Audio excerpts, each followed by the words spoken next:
यूँ तो दुनिया में आपने बहुत ज़्यादा प्लेन क्रैश के बारे में पढ़ा होगा, सुना होगा, लेकिन ये प्लेन क्रैश सबसे हटकर है, क्योंकि ये प्लेन क्रैश आपका दिल दहला सकती है। मैं बात कर रहा हूँ फ्लाइट 571 के बारे में। यह प्लेन एक बर्फीली एंडीज के पहाड़ी पर क्रैश हो गया और इस प्लेन में 40 पैसेंजर, 5 क्रू मेंबर, टोटल 45 लोग सवार थे, जिनमें से 29 लोग मर गए और बाकी 16 लोग जिंदा रहने के लिए संघर्ष कर रहे थे।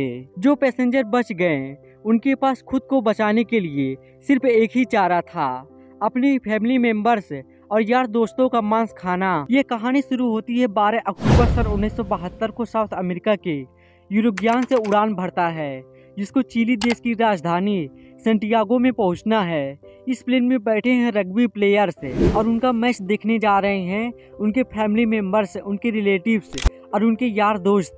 इस प्लेन में टोटल 45 पैसेंजर हैं, जिनमें से 5 क्रू मेंबर्स हैं। इस फ्लाइट 571 को टोटल 3 घंटों में अपनी डेस्टिनेशन सेंटियागो में पहुंचना था, लेकिन रास्ते में ही इसको एंडीज की पहाड़ी को भी पार करना था। लेकिन दुर्भाग्य से आगे चलकर मौसम खराब मिलता है। इस वजह से इस फ्लाइट को रास्ते में ही अर्जेंटीना के मेंडोजा शहर में लैंड कर दिया जाता है। यह फ्लाइट रात भर वहीं रुकती है और अगले दिन यानी 13 अक्टूबर को उड़ान भरती है। लेकिन परेशानी यह है कि अभी भी मौसम खराब ही चल रहा है। लेकिन अच्छी बात यह है कि इस फ्लाइट का जो पायलट है वह इस रूट से पहले भी 29 बार उड़ान भर चुका है। इस वजह से उसे पूरा यकीन था कि इन एंडीज की पहाड़ियों को कैसे पार करना है। पायलट के कॉन्फिडेंस की वजह से यह फ्लाइट 13 अक्टूबर को दोपहर के 2:18 पर फिर से उड़ान भरता है। यहाँ से सेंटियागो पहुँचने में सिर्फ 1 घंटा का रास्ता बचा है और पायलट को पूरा भरोसा है कि 1 घंटे के बाद वह सही सलामत सेंटियागो में पहुँच जाएंगे। यह प्लेन करीब 18,000 फीट के एल्टीट्यूड पर उड़ रहा था। 1972, a Uruguayan Air Force plane commissioned for civilian flight crashed into the Andes. Among the 40 passengers were a 1st Division rugby team accompanied by family and friends. अगर मौसम साफ होता तो पायलट आसपास की पहाड़ियों को देखकर आइडिया लगा लेता कि प्लेन कहाँ है, लेकिन इस समय तो पायलट केवल प्लेन के इंस्ट्रूमेंट पर ही निर्भर है। अब क्योंकि पायलट को पता था कि वह 1 घंटे में सेंटियागो पहुंच जाएंगे, इसीलिए वह अपनी लोकेशन को बार बार ट्रेस कर रहा था। और 1 घंटे के बाद जब पायलट को लगा कि उसने एंडीज की पहाड़ियों को पार कर लिया है, तो उसने सेंटियागो एयरपोर्ट पर एटीसी से प्लेन को लैंड कराने की परमिशन मांगी। एटीसी ने पूछा कि क्या आपने एंडीज की पहाड़ियों को पार कर लिया है, तो पायलट ने कहा कि हाँ, उन्होंने एंडीज की पहाड़ियों को पार कर लिया है। उसके बाद एटीसी ने प्लेन को लैंड कराने की परमिशन दे दी और पायलट से कहा कि आप प्लेन को 11,500 फीट के एल्टीट्यूड पर ले आओ। 3:21 पर पायलट प्लेन के एल्टीट्यूड को धीरे धीरे घटाने लगा। पायलट प्लेन को जैसे ही नीचे लेकर आता है तो पायलट को दिखाई देता है कि अभी तो एंडीज की पहाड़ियाँ ही चल रही है और सामने एक बहुत बड़ी चट्टान है। जल्दी से पायलट प्लेन को फिर से ऊपर उठाने की कोशिश करते हैं, लेकिन अब बहुत देर हो चुकी थी। लेकिन प्लेन के ऊपर उठाते उठाते प्लेन का पिछला हिस्सा पहाड़ी से टकरा जाता है और वह तुरंत टूटकर अलग हो जाता है। प्लेन के पिछला हिस्सा खत्म होने की वजह से पीछे की जो सीटें थी वह यात्रियों सहित हवा में उड़ जाती है। इस टकराव में प्लेन का राइट विंग भी टूट जाता है, जिस वजह से प्लेन ज्यादा डैमेज हो जाता है और उसकी दूसरी विंग भी पहाड़ी से टकरा जाती है और वह भी टूट जाती है। अब केवल प्लेन का फ्रंट पार्ट ही बचा था, जो 350 किमी प्रति घंटे की रफ्तार में नीचे पहाड़ी से टकरा जाता है। अब प्लेन पूरी तरह से तहस नहस हो जाता है। प्लेन के पायलट के साथ साथ 45 में से 12 लोगों का मौके पर ही मौत हो जाती है। बाकी 33 लोग अभी भी जिंदा हैं, लेकिन इनमें से ज्यादातर लोग घायल अवस्था में हैं और उन्हें यह भी नहीं पता कि इस समय वो कहां पर हैं। यह प्लेन जमीन से लगभग 35 से 70 मीटर की ऊंचाई पर एंडीज की किसी सुनसान पहाड़ी पर क्रैश हुआ है। क्या वह इस एंडीज की पहाड़ी से बचकर निकल पाएंगे या नहीं, अभी तक ये कोई नहीं जानता। इस फ्लाइट 571 की असली कहानी तो अब शुरू होती है। आप कल्पना भी नहीं कर सकते कि आगे चलकर इनके साथ क्या होने वाला है। ये वीरान एंडीज की पहाड़ियाँ अब इन पर कहर बनकर बरसने वाली हैं। इनकी आगे की स्टोरी जानकर आपके पैरों तले जमीन खिसक जाएंगे। Lost in the Andes, surrounded by the dead, all they had was each other. They were cold and hungry. facing starvation. घायल हुए पैसेंजर में से एक पैसेंजर था नांदो पराडो, और अंधेरा होने से पहले उनको नहीं बचा गया तो इस इंडीज की पहाड़ियों पर रात गुजारना मुश्किल हो जाएगा, क्योंकि यहाँ का तापमान रात में -30 डिग्री सेल्सियस तक पहुँच जाता है।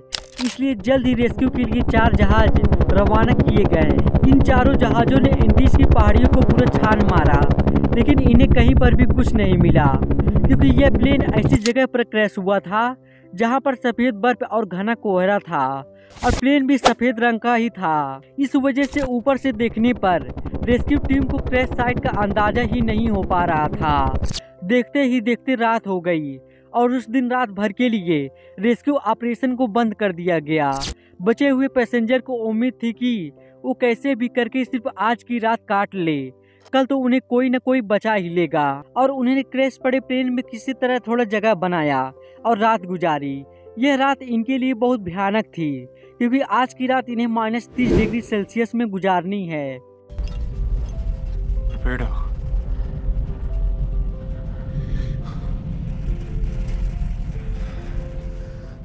लेकिन 5 लोग इस रात को नहीं झेल पाते और मर जाते हैं, और अब जिंदा बचे हुए लोगों की संख्या 33 से घटकर 28 हो जाती है। अगले दिन की सुबह 14 अक्टूबर को सर्च ऑपरेशन फिर से चालू किया जाता है, और 11 जहाज इन्हें ढूंढने के लिए रवाना होती है। लेकिन परेशानी वही थी कि क्रैश हुआ प्लेन सफ़ेद रंग की वजह से बर्फीली पहाड़ियों में नजर ही नहीं आ रहा था।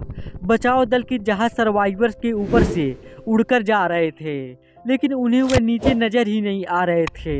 इस वजह से सर्वाइवर्स ने बचाव दल को सिग्नल देने के लिए प्लेन के ऊपर लिपस्टिक से SOS लिखने की कोशिश की, लेकिन उन्हें SOS लिखने के लिए लिपस्टिक काफ़ी नहीं थी। इस वजह से उन्होंने अपने सूटकेसेस से बर्फ पर एक बड़ा सा क्रॉस बना दिया, ताकि वह आसमान से बचाव दल को साफ साफ दिखाई दे सके। उस दिन इनके ऊपर से 3 हवाई जहाज निकल कर गए, लेकिन अफसोस कि किसी ने भी इनको नोटिस नहीं किया, और यह दिन भी गुजर जाता है। अगला दिन यानी 15 अक्टूबर, उस दिन भी कुछ ऐसा ही हाल रहता है।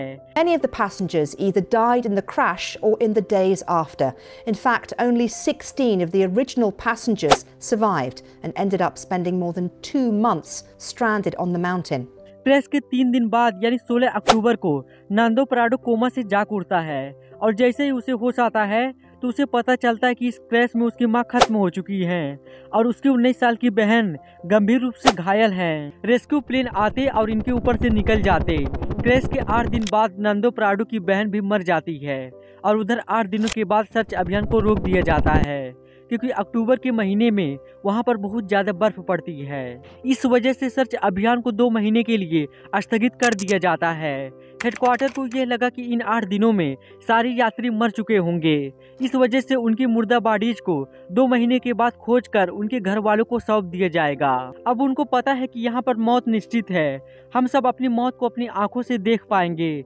अब या तो परिस्थितियों को अपने ऊपर हावी होने दो, या उनका डटकर सामना करो। उन्होंने प्लेन की सीटों को फाड़कर उसकी रुई को अपने कपड़ों में भरकर ठंड से बचने की कोशिश की। सीट कवर्स को पैरों में लपेटकर बर्फ में चलने के लिए जूते बनाए। सबसे बड़ी दिक्कत खाने की थी। अब जिंदा रहने के लिए इनके पास सिर्फ एक ही ऑप्शन था, वो करना जो इतिहास में कभी किसी ने नहीं किया, जिसके बारे में सोचकर ही रूह कांप जाती है।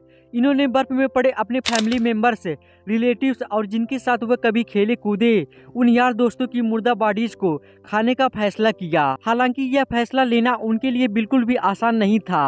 एक एक करके दिन गुजरता जा रहा था। इनके पास खुद को बचाने के लिए कोई भी ऑप्शन नहीं था। वे रात को ठंड से बचने के लिए टूटे हुए प्लेन के अंदर ही सोते। लेकिन क्रैश के 16 दिन बाद यानी 29 अक्टूबर को कुदरत ने इनको एक और झटका दिया।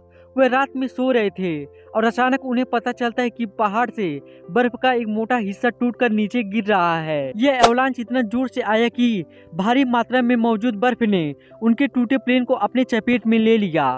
उनका प्लेन बर्फ के नीचे दब चुका था और प्लेन के अंदर भी बर्फ घुस चुकी थी, जिस वजह से उनके लिए ऑक्सीजन की कमी हो गई और दम घुटने की वजह से 8 और लोग अपनी दम तोड़ देते हैं और अब केवल 19 लोग ही जिंदा बचे हैं, लेकिन वे भी बर्फ के नीचे दबे हैं। इस बर्फ से बाहर निकलने में इन लोगों को 3 दिनों का समय लग जाता है। यहाँ रहेंगे तो एक एक करके सारे लोग मारे जाएंगे। इससे अच्छा है कि इस पहाड़ी से बाहर निकलकर मदद ढूंढने की कोशिश की जाए। उन लोगों में ज्यादातर सभी जख्मी हालत में थे, इस वजह से वे इस पहाड़ी को पार करने में सक्षम नहीं थे।